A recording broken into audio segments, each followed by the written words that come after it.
Yeah, so your prediction essentially is that Trump either through a combination of being people criticizing him and not really wanting to deal with now that this is more of an actual, not that they'd ever admit it, but crisis and something that they probably think is blowing up in their faces, which I think that it is. You're essentially saying that he's going to do the rational thing and take an off ramp if he can get it and get this thing off of his plate as quickly as he can. Is Well, that, not to put too is that fine a point on, yeah, not to put too fine a point on it. I think he's just going to say screw it. It may seem okay? like a rational decision. And we can get a little bit more detailed, but just like I just wanted to make sure everybody understood and that I understood exactly where you were. I don't think that's impossible. I don't want to pretend like that you're engaged in some fantasy, and I'm not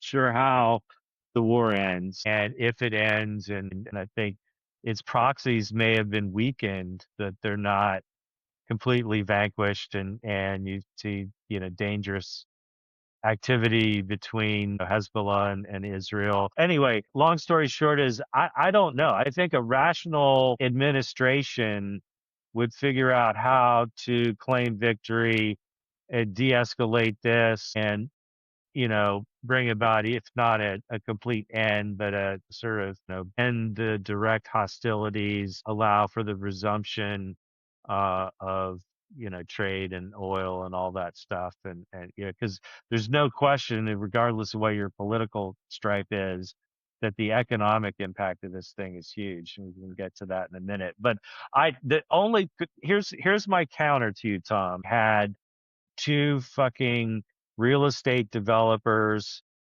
negotiating with the Iranians. And I don't know if they'll do the rational thing and find an off ramp. In some ways, they're escalating.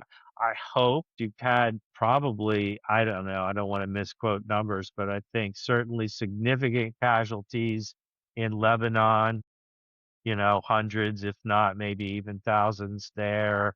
A lot of like indiscriminate killing. Thank you, IDF. Thanks, Israel, for doing that again. But then, you've got thousands killed in Iran. You've got, now, if we can even trust their numbers, we've got, numerous U.S. servicemen, maybe at this point as many as 13, 15. You've got people killed across the region. You've got, I think, 16. Hundreds wounded, 100 American servicemen wounded. Yeah. And, well, yeah, well in excess of 100. And so, I don't know.